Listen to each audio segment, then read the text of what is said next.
Thank you all so much for coming. Thank you, Jules. As Jules said, my name is Sam. I work with terabyte scale data at Mozilla. And I need your help because I'm giving the talk I wish someone had given me when I was starting to work with Spark and terabyte scale data. And if you're new to Spark, I'd like to know, does this talk convey a mental model of the challenges that you might face in a way that allows you to kind of get a hold on it? And if you're an experienced Spark user, I'd like to know, does this model fit what you're actually seeing out there in the world? For example, if you work at exabyte scale, I haven't done that. Maybe you're encountering new problems. This talk is a record of what we've learned in Mozilla, about a dozen of us. And I want to be clear about what I mean by productive. I mean not stuck.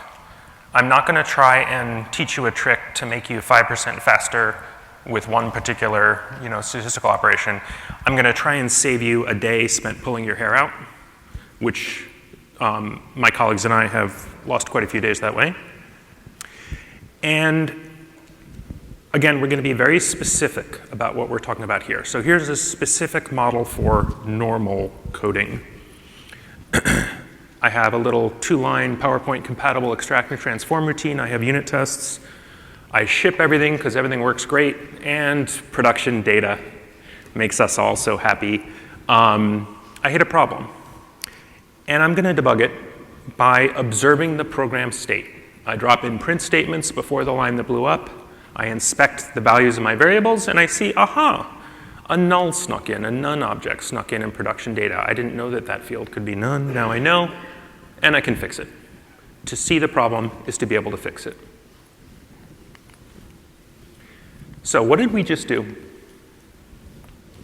We had a problem. We displayed the program state.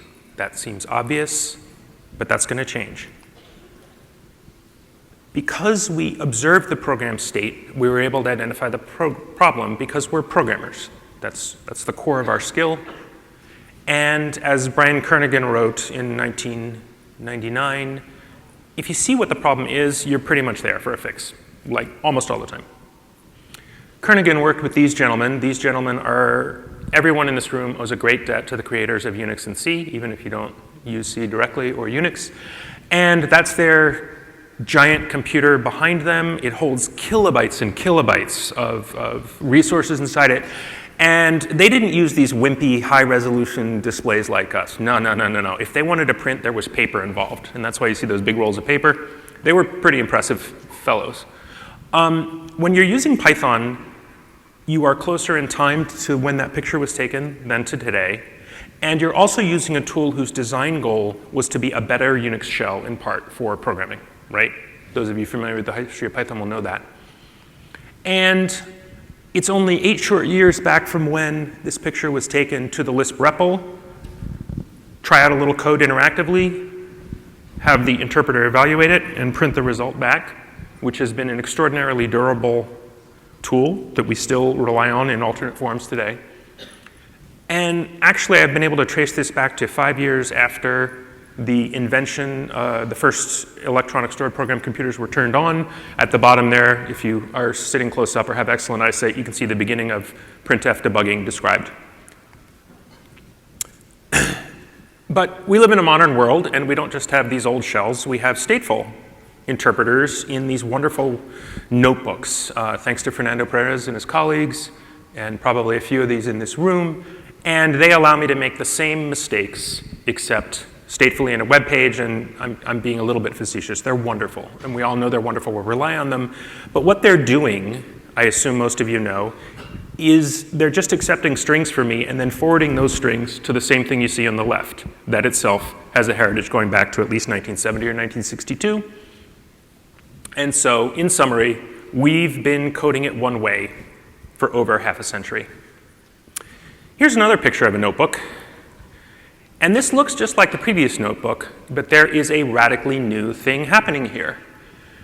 At the bottom, you see 2 method calls, 2 little Python methods that is giving me a handle on approaching a petabyte of data to orchestrate 30 computers, massaging it, chopping it, sorting it, selecting it. This is a disjunctive break. We are not in the old world. We're in the brave new world of Spark, and Spark is wonderful. Spark creates fundamental structural complexity that is not present in the old world. So I've still got my little notebook, but it's now that little blue box in the bottom.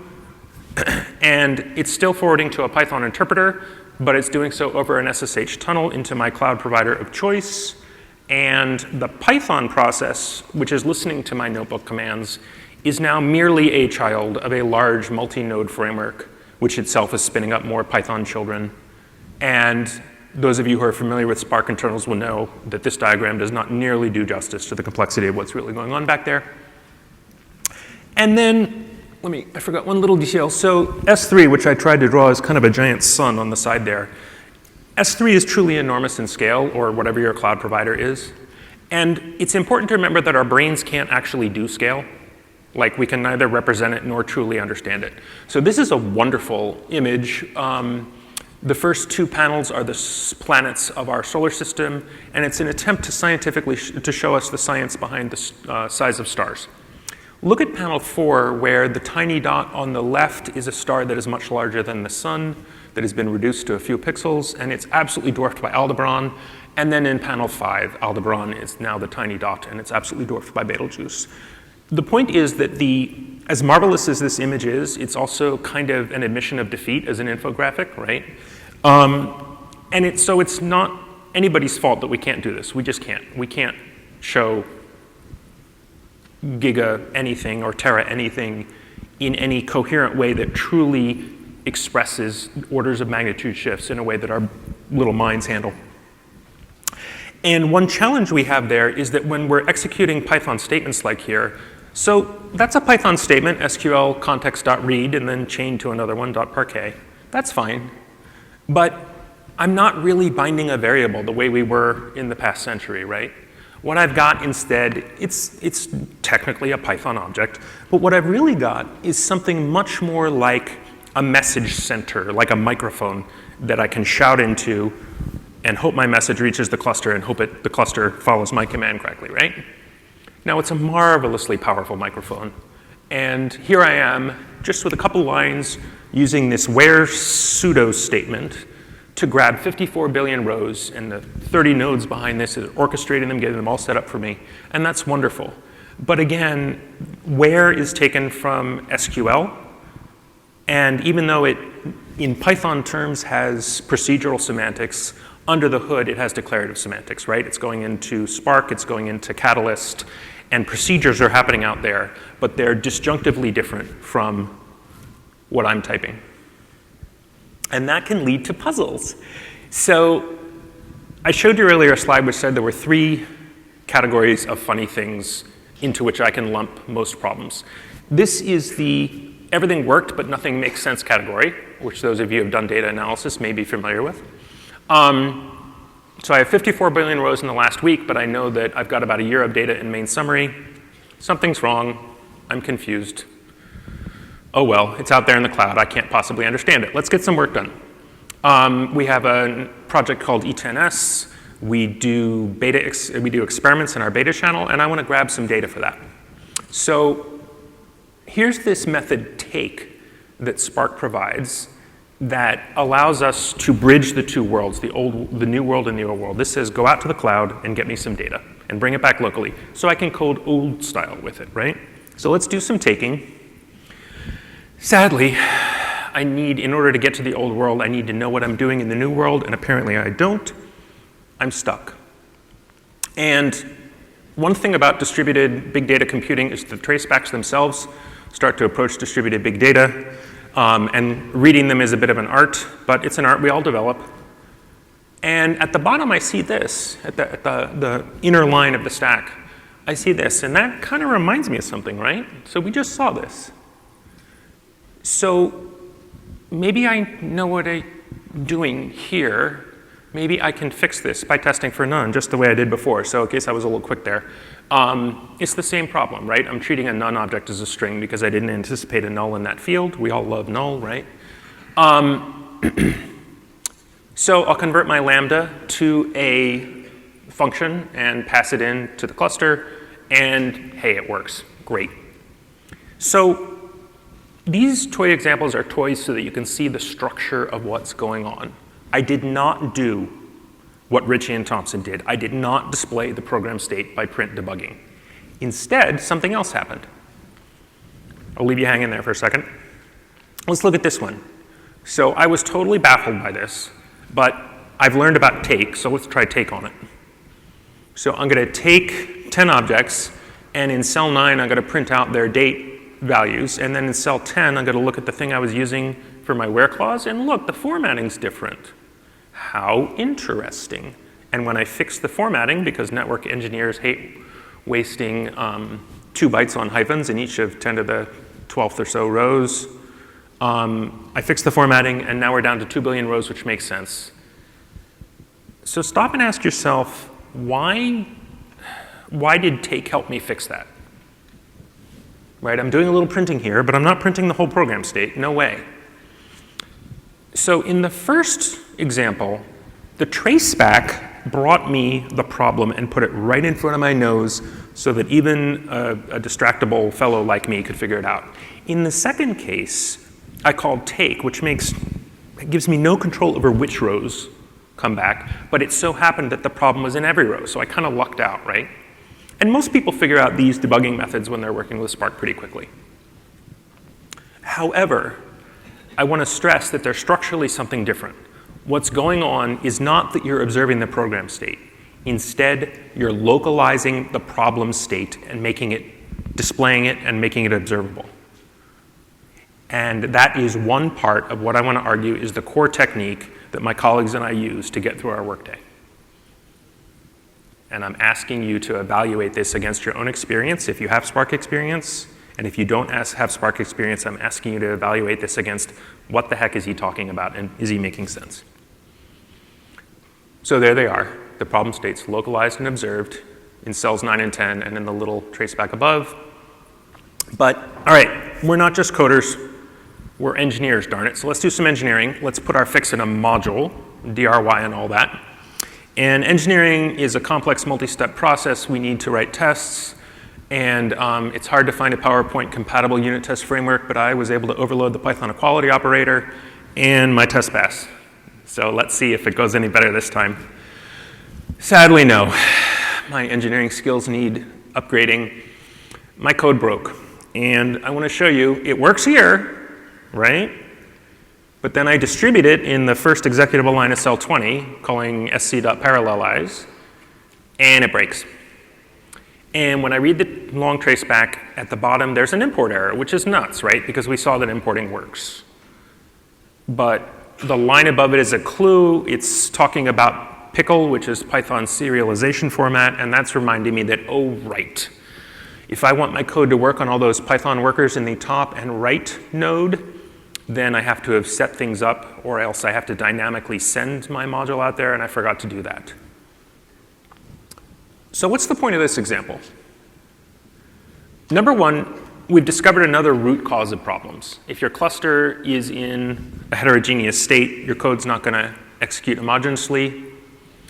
And also, it brings me to the second and final step of what I'm going to argue is the core technique that we rely on when we're developing interactively at the Spark prompt, which is when you scale first out and then up in steps so that you can triangulate much more quickly on the problem. So we just saw an example of scaling out. We tested code and data locally, and then we changed nothing except where they were executing. We distributed them. Therefore, I was able to infer that the problem had to come from distribution per se, right? So I wasn't tearing my hair out worrying about data variance or any of the other possible root causes. I knew it had to be distribution. And then the next thing to do if you get past that, which will be the rest of this talk, is scaling up. And we'll look at the fun problems that can happen when you start to do that. So again, I'm giving very specific taxonomies for the problems. And I would love your feedback on the extent to which they're both helpful and accurate. What we've mostly looked at when we've looked at tracebacks is places where the traceback pointed at my code and said, yo, dunderhead, your code broke here. You can also have in step 3 a traceback that points at the Spark framework where the core line is org.apache.spark.something. And that means something different. I'm calling it a toolchain panic. And by the way, I would love to know if there's a term of art for this that is better than toolchain panic. And then in the middle, we have slowness, which all of us are intimately familiar with. So let's go back to our previous example where I was trying to call a string method to do some filtering out the rows I wanted, and it busted because it hit a null. And let's pretend that we weren't able to figure that out from the traceback, because often you can't figure it out from the traceback in real examples. So the fundamental challenge here is that, let's say I have 10 to the 11th, 10 to the 12th rows out there, and 4 of them are causing my code to break, right? How the heck am I going to find 4 naughty rows in 10 to the 11th rows? Well, notice that my processing function is actually a problem detector. If I use try except, and if when the processing works correctly, I say that row's not a problem, don't return it. Only return the row if it is the problem. Now I've got a data structure that contains only the problems, and I can filter them out, make them locally observable, again, using the core technique, and get work done.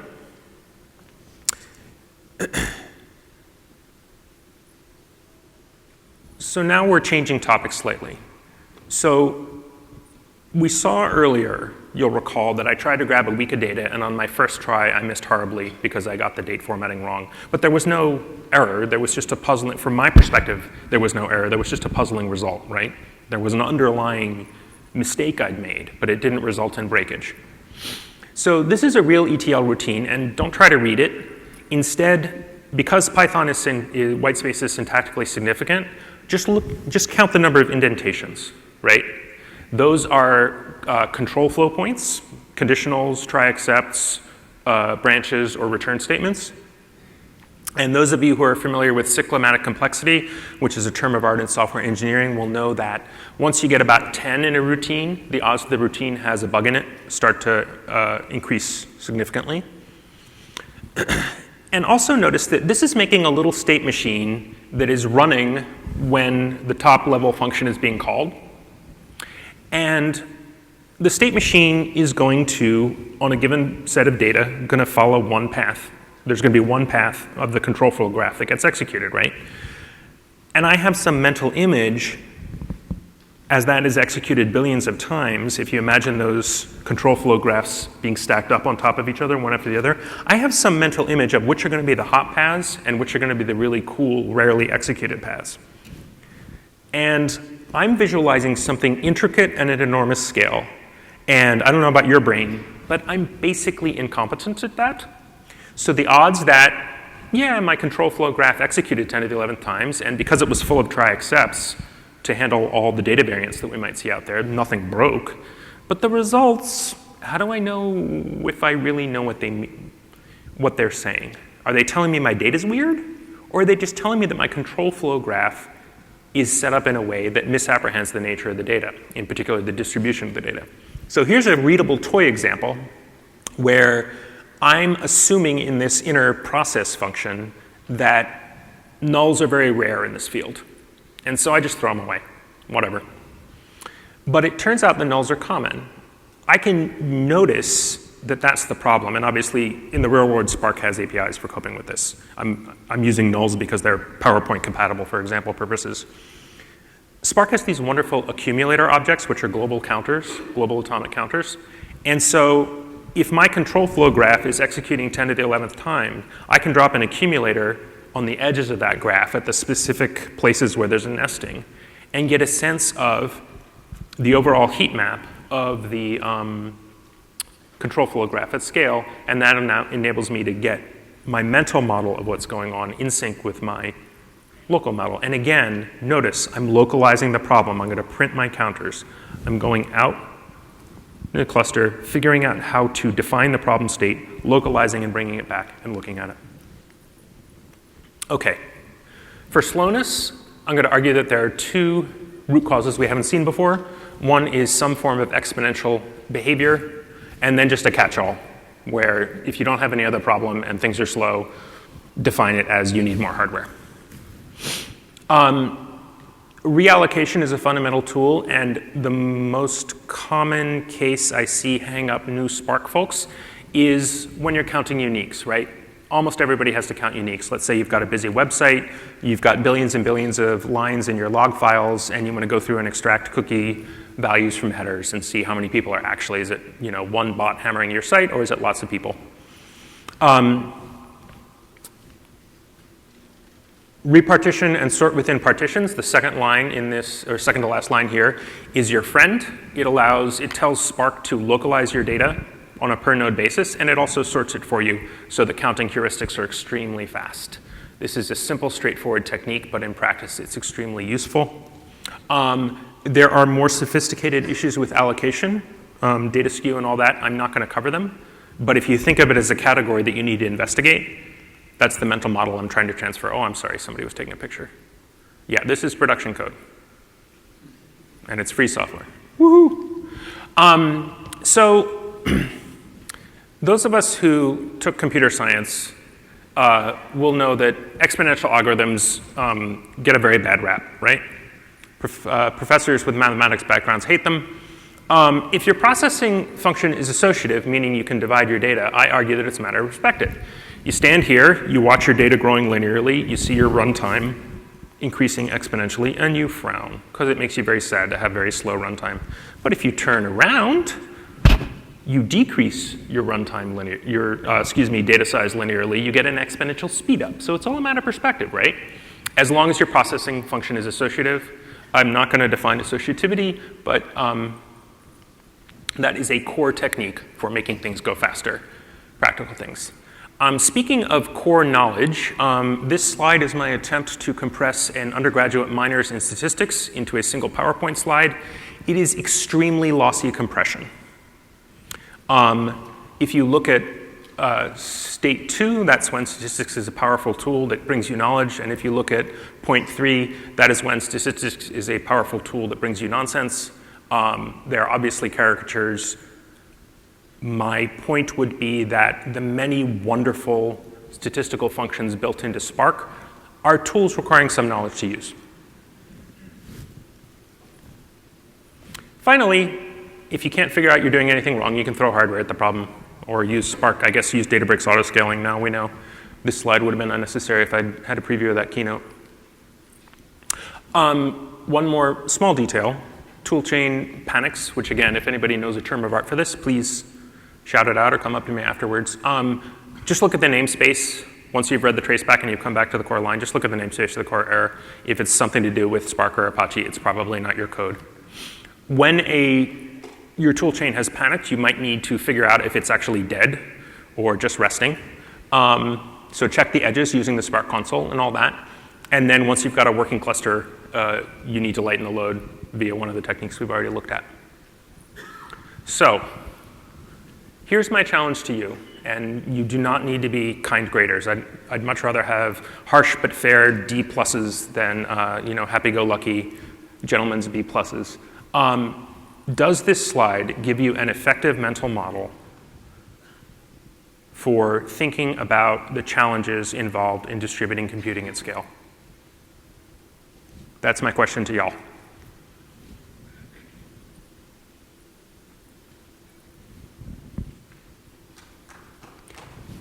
There's one thing I forgot. Sorry, it didn't fit in that slide because of the type size. Thank you. Consider the possibility. Let's say you're in the state where you're looking at your results and they're new to you. You're like, that's not what I expected. And you check everything and you check your control flow graph and how it's weighted and all that. And it turns out that what your code has done is your code has brought you new knowledge about your data. It's just barely possible that your code worked well and that you did a great job. Thank you.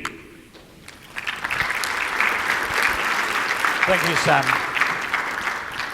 We've got 5 minutes, so we can answer some questions. There are mics on either side of the aisle. Please do feel free. He asked a lot of questions, so you should ask him too. So you covered various debugging topics. One thing comes to mind is, let's say you're using S3 and it has eventual consistency semantics, and one process writes into a file or an object, and another one needs to read it, but it's not available immediately after the write has happened. And in your design, you kind of made a mistake and you didn't think about it. And you're running into a problem, and now you have to ultimately figure out that this is the design mistake I made. When you're trying to debug design level mistakes, what's your experience with debugging techniques or meta techniques, if you will? Okay, this is a very interesting question and also a structured one, so let me see if I get it right. The broad frame is, how do you use this technique to debug design questions? And the specific example is, you've got a race condition in multiple writers to a distributed file so that the semantics of it aren't ones that would necessarily reveal that corruption off it immediately. So I guess I would say, number one, that what's executing is in the distributed, and please correct me, I'm like trying to make sure we understand each other, that what is going wrong is not your code atomically, which is all the examples I've chosen. It's your code, which is sort of, as it were, meta-distributed. It's executing concurrently within a framework which is designed to be concurrent on stuff that can be parallelized. I'd have to think about this. I think the short answer is probably my technique's not going to catch it, and I'd have to think about how to extend it. So great question, thank you. That's exactly what I was hoping to get out of this. Any other of you wizards point out Any other questions? things to add or supplement this talk with?